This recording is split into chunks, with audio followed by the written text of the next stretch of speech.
My mom told me my wife was cheating, and I called her a liar. A week later, I walked into our bedroom and saw the truth with my own eyes. My name's Tyler and I'm 35. My wife, Jessica, is 32. We've been married for 7 years now, and from the outside looking in, most people probably thought we had it all together. Careers on track, a nice home, and what looked like a strong, loving relationship. At least that's the image we gave off. Jessica has always been one of those people who's hard to read. She's sharp, charismatic, and walks into a room like she owns it. There's this natural energy about her that draws people in, something I used to admire deeply. But lately, something about her has been different. And it's been gnawing at me in ways I can't quite explain. She works in marketing for a big-name firm while I run my own business, so life tends to move at full speed for both of us. I started noticing subtle shifts in her behavior, not enough to sound alarms at first, but enough to feel a little off. I chalked it up to stress or maybe just the way marriage evolves over time. After all, every couple goes through phases. But here's the thing about Jessica. She's incredibly good at masking things. If she's ever told a lie to my face, I wouldn't have known. She doesn't flinch, doesn't hesitate. It's unsettling in a way how smooth she can be. Still, I trusted her. I really did. Until not that long ago. About a month back, I started noticing how guarded she'd become with her phone. It used to be left out in the open without a second thought. Now, it's either face down on the table or zipped up in her purse, never far from her. She's also started coming home later than usual. Given her role, working late isn't rare, but it's happening more frequently now and always with vague explanations. I tried to brush it off, telling myself she was just swamped at work. But something else changed too, her presence, or rather her absence in our relationship. Even when we were in the same room, it felt like she was somewhere else entirely. There was this emotional distance, like I couldn't reach her anymore. Intimacy became rare, and when it did happen, it felt detached. Like she was just going through the motions. I asked her if everything was all right, but she'd just sigh and say work was draining her. And maybe that was true. But there was a voice inside me, whispering that something wasn't right. As time went on, that voice only got louder. I didn't want to be suspicious. I didn't want to be that husband, hovering, doubting, accusing. But the signs started stacking up. Her moods were all over the place. Some days she'd be overly sweet, almost too thoughtful, and then the next she'd lash out over the smallest things, like forgetting to take out the trash or asking her a simple question about her day. It was like I was constantly walking on eggshells, trying not to set her off. That wasn't how things used to be between us. And then there were the constant explanations. Networking events. Team outings. More late nights. I tried to be understanding. Her career is demanding, but these events were popping up more than I'd ever seen before. One night stands out more than the others. She walked in close to midnight, looking polished, like she'd just stepped out of a fancy dinner. There was a scent on her, something high-end, layered over something unfamiliar. I asked casually how her evening had gone, but I must have sounded more anxious than I intended because she snapped. "Why are you always interrogating me?" she shot back, throwing her bag onto the couch. "You know how my work is. Can't I just walk in the door without getting the third degree?" I wasn't trying to accuse her, I was just trying to connect. But her reaction, it cut deep. I wanted to confront her, to ask straight out if she was seeing someone else. But the words stuck. Saying it out loud would make it real, and I wasn't ready to face that kind of truth. So I backed off. I told her I was just worried that she seemed overwhelmed lately. She softened a little, said she was just under pressure and that I needed to stop overthinking. And for a moment I let myself believe her. But later that night, while she slept beside me, I stared at the ceiling, wondering if she was hiding more than I could bear to find out. The next morning, while she was in the shower, I did something I'm not proud of. I checked her phone. I know it's a violation of trust, and I hated myself for it. But I was desperate for answers. Strangely, there was nothing there. No strange messages, no odd photos. Everything looked clean. Too clean. That's when it hit me. If Jessica was keeping something from me, she wouldn't make it easy to uncover.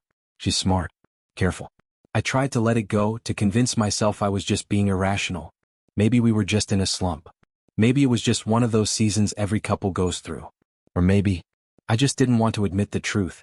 It was a Wednesday when my mom called to say she wanted to visit. She doesn't live far, just a couple of hours out, so she likes to drop in every now and then to spend a weekend with us. Nothing out of the ordinary. She'd do this every few months, and I'd always tell her the same thing. "Of course, Mom, you're always welcome." That week was no different.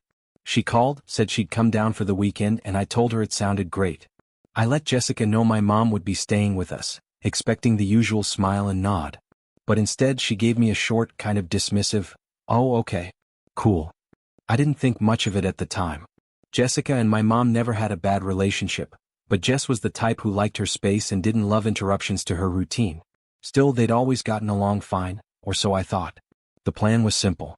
My mom would get in Friday evening. I had work that day, and Jessica had mentioned she'd be working from home, so it all seemed like it would go smoothly. Mom said she'd shoot me a text when she was leaving her place, just to give me a heads up. Nothing unusual. But Friday took a turn I never could have seen coming. I was at the office, caught up in paperwork and emails when my phone buzzed. It was my mom. That alone was surprising. She wasn't supposed to be on the road yet. I answered, figuring she might be running early or wanted to ask something before heading out. But the moment I heard her voice, I knew something was wrong. "Tyler. I'm at your house," she said, her voice tight like she was holding something back. I blinked.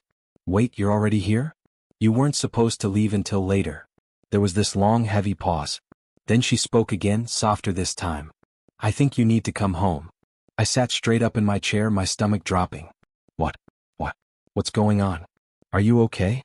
She hesitated. I can't explain it right now. Just come home, sweetheart. Please. It's important." Her voice sent a chill straight through me. I didn't ask anything else. I just told her I'd be there as fast as I could and rushed out the door. The whole drive back, my mind was spinning. Was someone hurt? Did something happen to her? Or Jessica? My thoughts were a mess of worst-case scenarios. When I finally pulled into the driveway, I saw my mom standing outside, arms crossed tightly, like she was holding herself together. Her eyes met mine and she gave the slightest shake of her head. Something was wrong, really wrong. I got out and hurried over. "Mom, what's going on?" I asked, trying to keep my voice steady. She glanced at the house, then back at me. "Tyler, I didn't mean to see anything. I wasn't trying to snoop or catch anyone off guard. I got here earlier than I planned, so I used the spare key like I always do. I thought I'd surprise you and Jess." Her voice cracked and she covered her mouth, trying to compose herself. I stepped closer, my heart thudding. "What did you see, Mom?" Her eyes met mine again, filled with pain. "I walked into your bedroom, and I saw Jessica. She wasn't alone. There was a man with her. In your bed. I couldn't move. I couldn't think. It was like the world around me stopped cold. They didn't even hear me come in," she went on, her voice trembling. "I didn't know what to do. I just backed out and left. I didn't want to cause a scene. I didn't know how to handle it. I felt like the ground was tilting beneath me. Jessica. With another man. In the space we shared, the bed where we'd built our lives together." My chest tightened and I had to lean against the car to steady myself. My mom placed a hand gently on my arm. Her face said it all. She didn't want to be the one to bring me this pain, but she couldn't keep it from me either. "I'm sorry, honey," she whispered. "I wish I didn't have to tell you this. But you deserve to know." I gave a small nod, still numb. The rage, the heartbreak, the confusion, they all swirled together inside me. I couldn't understand how this was real. How Jessica, the woman I trusted, could do something like that. And right in our own home. I clenched my fist to stop them from shaking. I had no idea what I was going to find inside, but I knew I had to see it for myself. "I'm going in," I said, my voice flat. My mom looked like she wanted to stop me. Her eyes filled with tears, but she didn't say a word.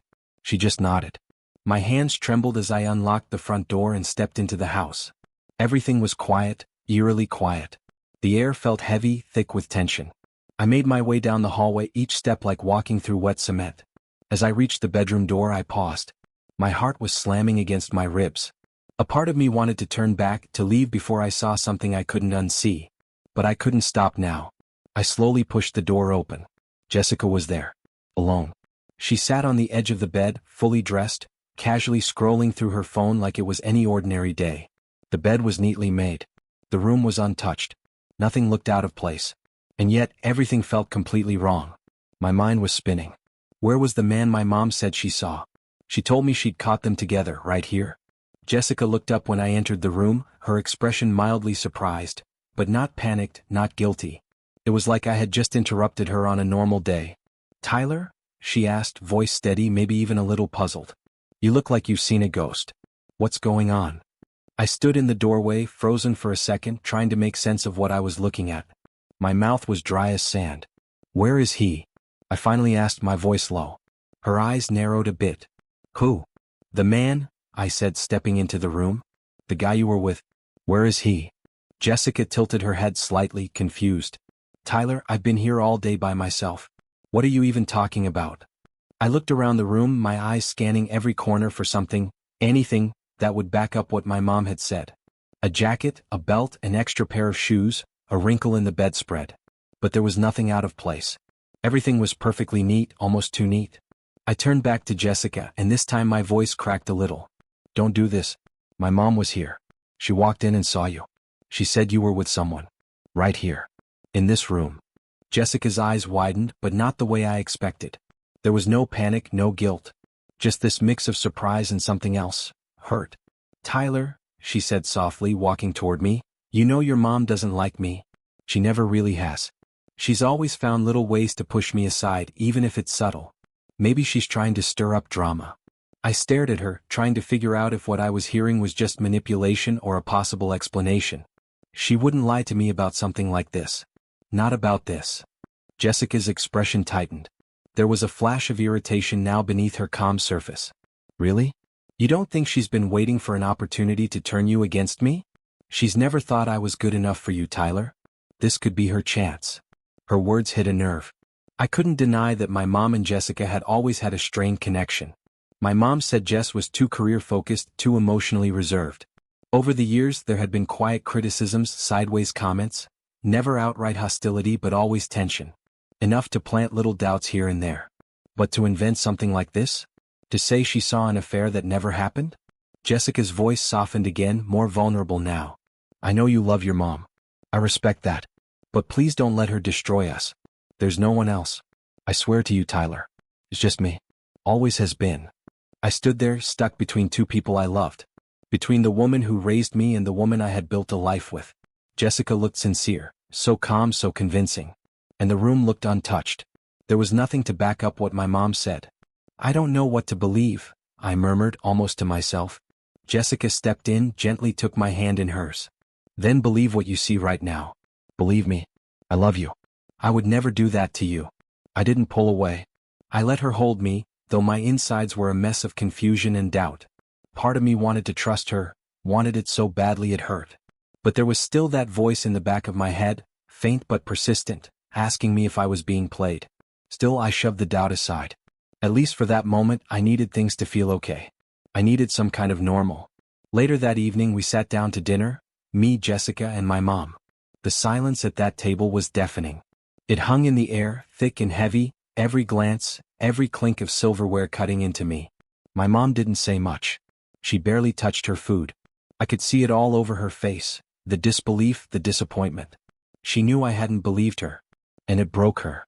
She didn't argue. She didn't bring it up again. She just sat there quietly distant. Like she realized that no matter what she said now, it wouldn't matter. And for the first time I felt like I was losing them both. Jessica, on the other hand, didn't miss a beat. She carried on like nothing had happened, as if my mother hadn't walked in on her with another man just hours before. She chatted easily, smiling, asking my mom about her garden, about her new neighbor, about anything that might fill the silence. But there was something in her voice, a sharpness beneath the sweetness, like she was daring my mom to speak up. Just try me, it said. Say something. But my mom didn't take the bait. The tension at the table was unbearable.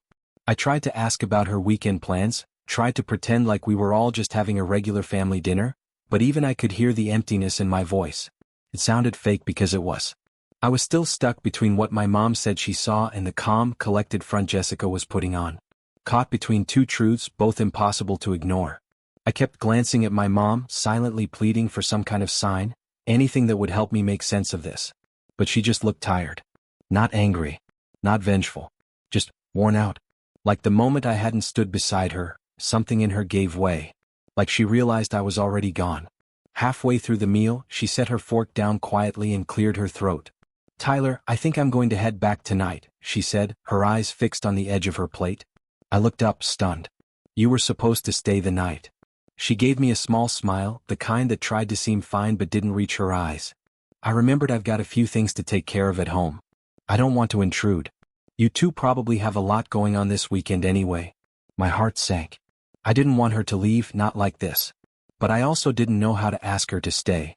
I'd already chosen not to believe her, and now I was watching the hurt settle into her bones. Jessica chimed in quickly, her voice soft, practiced. "You're welcome to stay, really? But if you need to go, we understand." My mom didn't even look her way. "I'll grab my bag," she said, standing slowly, like every step took effort. I followed her to the door, guilt sitting heavy in my chest. "Mom, are you sure? It's getting late. You can leave in the morning." She shook her head, still avoiding my eyes.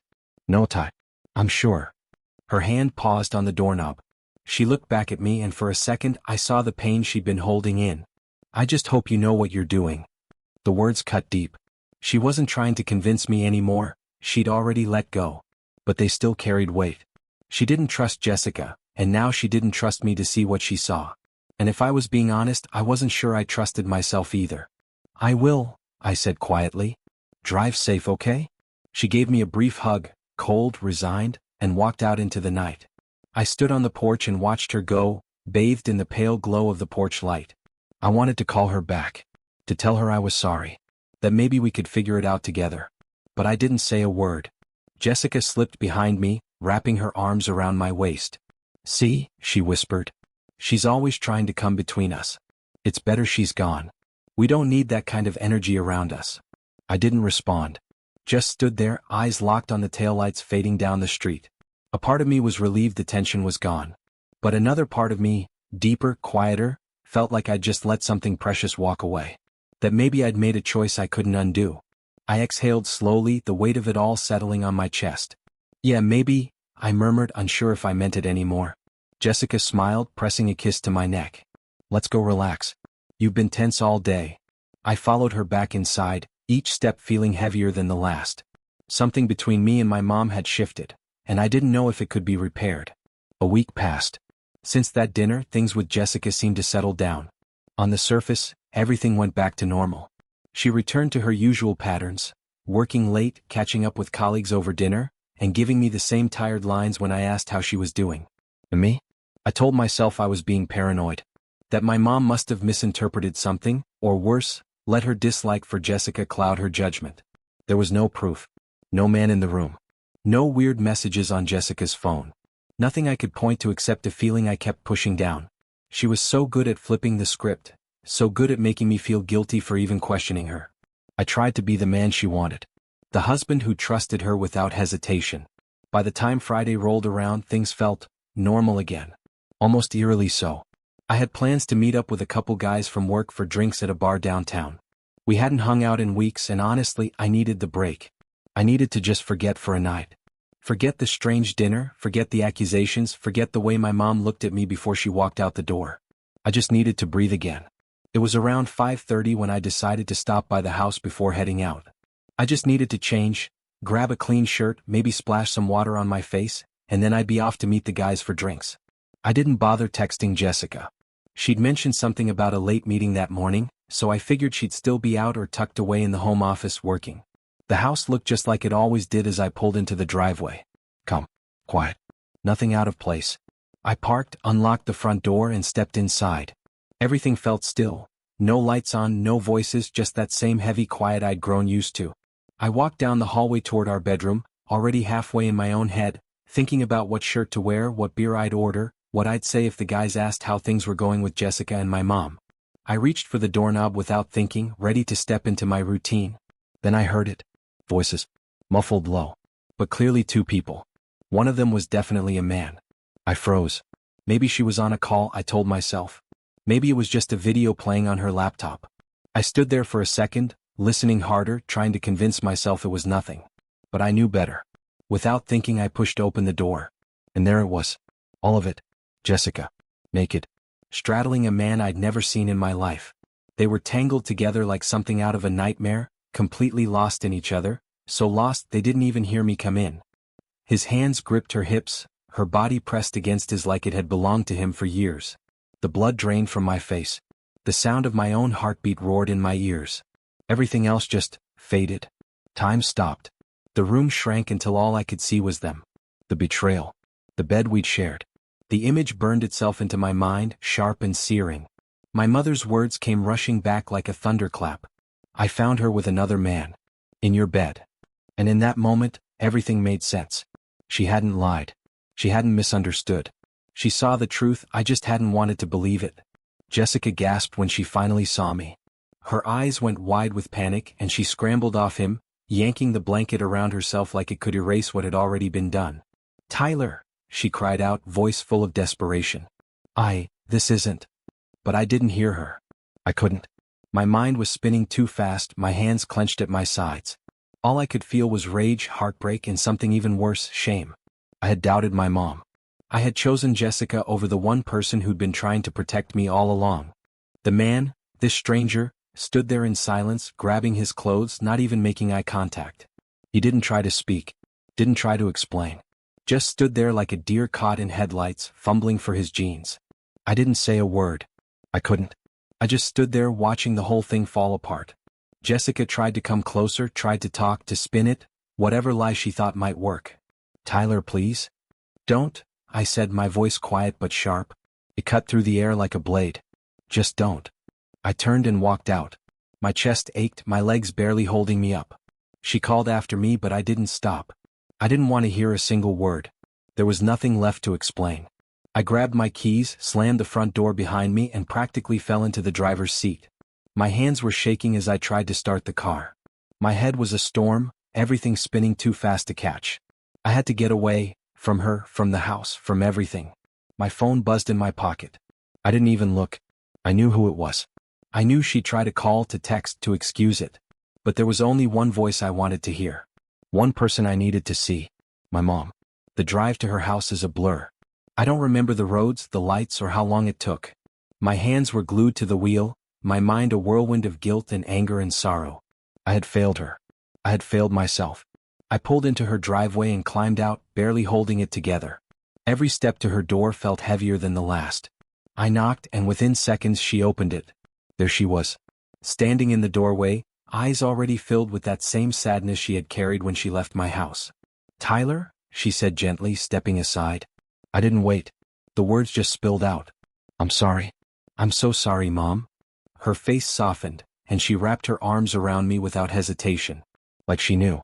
Like she'd been waiting for me to come home. "I didn't believe you," I said, my voice breaking. "You tried to warn me. You told me the truth and I didn't listen." She held me tighter, rubbing my back like she used to when I was little. "Oh, sweetheart. I didn't want to be right. I just didn't want you to get hurt." And standing there in my mother's arms, broken and ashamed, I finally understood what it meant to be truly betrayed, not just by someone you love, but by the version of yourself that chose to ignore the truth. I stepped back from my mom's embrace and wiped my face with the back of my hand. "I saw them," I said, my voice low, barely steady. "Tonight. I went home early, and they were in our bed. Just like you said." She closed her eyes and nodded gently, the pain etched into her face but without any surprise. "I'm so sorry, Tyler," she whispered. "I know it hurts, but please don't blame yourself. This isn't your fault." But it didn't feel that way. It felt like all of this was my fault. I'd ignored the warning signs. I let Jessica twist the truth until I doubted the one person who had never given me a reason not to trust her, my mom. And now here I was, standing in her living room, wrecked because I had chosen blindness over belief. "I don't know what to do now," I said, my voice barely more than a breath. She placed a hand on my shoulder, her grip steady and reassuring. "You already do," she said softly. "Deep down, you know what needs to happen next." When I left my mom's house that night, my thoughts were clearer, though the anger still smoldered beneath the surface. I wasn't going to drag this out. I wasn't going to be the man who clings to a broken marriage or tries to glue pieces back together that were already shattered. Jessica had crossed a line, and there was no coming back from it. As I pulled into the driveway, the house looked the same, but it didn't feel like home anymore. It felt hollow. Like everything familiar about it had been erased by what I'd seen. The life we'd built inside these walls didn't exist anymore. It had died the moment she betrayed me. I walked straight into the bedroom and opened Jessica's closet. Everything was still perfectly arranged. Her dresses, her shoes, those sweaters she loved to keep folded just so. I didn't hesitate. I started pulling it all out by the handful, tossing it onto the floor, then dragging it out to the front yard. Her expensive handbags, her heels, the makeup she kept perfectly lined up on the vanity, it all landed in a chaotic pile in the grass. When I reached the back of the closet and saw the garment bag with her wedding dress inside, I didn't even hesitate. I took it too. That moment in time didn't mean anything anymore. I moved through the rest of the house, collecting every trace of her perfume bottles, her jewelry, her tablet, even her coffee mug. All of it went out the door. The lawn became a graveyard of a life we no longer shared. Then I grabbed my toolbox and headed for the front door. I removed the old lock, changed the code on the keypad, and replaced the keys. She wasn't coming back in, not tonight, not ever. When I finally stepped back and looked at what I'd done, I felt calm. For the first time in days, maybe weeks, there was a strange sense of peace settling over me. Like I'd finally reclaimed a part of myself that had been slipping away. Before I walked out, I picked up my phone and called my lawyer. I didn't care that it was late. I left a message that couldn't be misunderstood. I'm ready to file for divorce. Call me Monday morning. Then I left the house, parking a few blocks away. I didn't want to be there when she showed up, but I couldn't stop myself from wanting to see her reaction. I wanted to watch the moment it all hit her. It was just after midnight when I saw her headlights sweep across the driveway. Jessica stepped out of the car dressed up, her heels tapping lightly on the pavement. Her hair done. Makeup perfect. She looked like she'd just come from a date. Probably had. And then she saw it. She stopped dead in her tracks, staring at the pile of her life scattered across the lawn.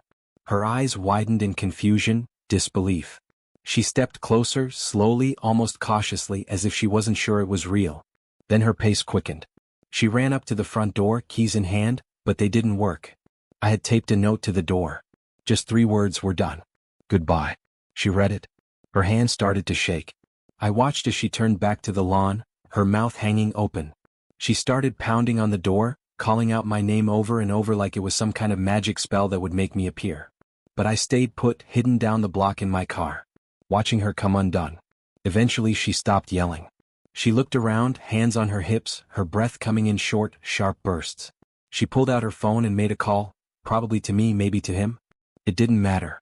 The phone buzzed in my pocket, but I didn't look. I wasn't interested in her excuses anymore. From where I sat, she looked small, lost, alone. And for once, I didn't feel like I needed to save her. Eventually, Jessica gave up. She sat down slowly on the front steps, her head buried in her hands. For the first time in all the years I'd known her, she looked completely lost. Jessica had always been the picture of composure, sharp, confident, always in control. But now, slumped over with her life unraveling around her, she looked small. Fragile even. And as much as I'd been filled with anger and betrayal just hours before, a small part of me felt something close to pity. But it didn't last. Not after the image of her with that man came rushing back. Not after remembering the months of lies, the careful manipulation, the emotional chess she'd played so flawlessly. No, she needed to feel this. Every bit of it. I saw her pull out her phone, tapping away at the screen. Maybe she was trying to find a place to crash. Maybe she was writing me one of those guilt-laced, please talk to me, texts she was so good at. It didn't matter. My mind was made up. We weren't talking. We weren't fixing this. We were done. Eventually she stood, her movements sluggish and unsure. She picked up a bag from the yard and walked slowly back to her car. I stayed perfectly still, hidden in the shadows down the street, watching her figure shrink with each step. She got in, started the engine, and pulled away without a glance back. And just like that, she was gone. As her taillights disappeared into the distance, I finally let out the breath I didn't realize I'd been holding. The pressure in my chest eased, and for the first time in what felt like forever, I felt light. Not happy, not yet, but unburdened. The next morning, I woke to a strange calm. The house was still, quiet. But instead of that suffocating emptiness I'd grown used to, there was peace. It felt like mine again. The bed didn't feel cold or abandoned, it felt like freedom. Her scent was gone. Her energy, the chaos she carried with her, it had all been scrubbed clean. I spent the day taking care of the details. I called a locksmith and had every lock replaced. I made sure she no longer had access to my accounts, changed passwords, and started gathering the paperwork I'd need. My lawyer had already responded to my late-night message, and by noon he was drafting the divorce documents. I didn't want drama. No fighting over furniture or some fake sense of fairness. She could keep whatever she wanted, as long as she stayed gone. That afternoon, while I boxed up the last of her belongings, makeup, books, a few pieces of jewelry she'd left behind, my phone buzzed. It was her. I stared at the screen for a long time. Then, finally, I opened the message. Tyler, we need to talk. I know you're upset, but please just give me a chance to explain. I never meant to hurt you. I still love you. Please. My jaw tightened as I read it. Still loves me? After what I walked in on. After everything she'd said and done? I didn't respond.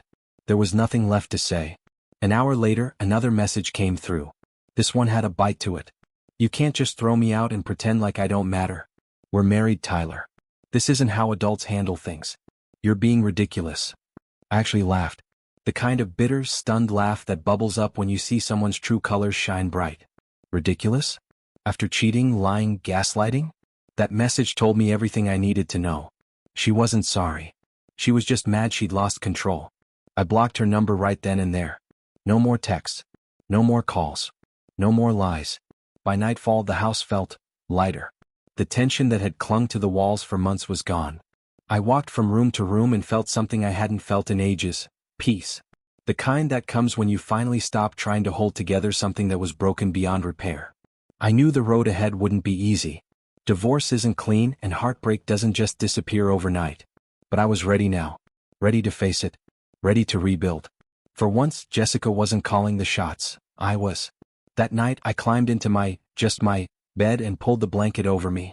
And for the first time in months, I didn't feel like a stranger in my own home. A week passed. And for the first time in what felt like years, I started to breathe again. The house was quiet. Peaceful. The kind of peace that doesn't come from silence, but from truth. From finally choosing yourself. I had started the divorce process. It was painful, sure, but it was also freeing. There were no more games, no more emotional minefields. I wasn't pretending anymore. But of course, Jessica wasn't ready to let go. One afternoon, I came back from running errands and saw her car parked just outside. My heart dropped into my stomach. I had blocked her number, ignored the emails, cut every thread that connected us. But there she was, waiting. I pulled into the driveway and sat for a moment, gripping the wheel. Jessica was standing by the front door, arms crossed, her gaze locked on me as I stepped out of the car. I didn't want to do this. Not today. Not ever. But I knew I had to face her one last time. As I approached, her face softened and she stepped forward. Tyler, please. We need to talk. I stopped a few feet away, keeping the space between us like a barrier. There's nothing left to say, Jess. It's over. You know it. She shook her head, eyes glassy with desperation. Tyler, I messed up. I know I did. But we've been through too much to just throw it away. I'll do anything, therapy, quitting my job, whatever you want. Just don't give up on us. I let out a breath, the weight of our history pressing on my chest. For a second, my mind flicked back to the beginning, to the laughter, the shared dreams, the love that once felt so real. But it was gone.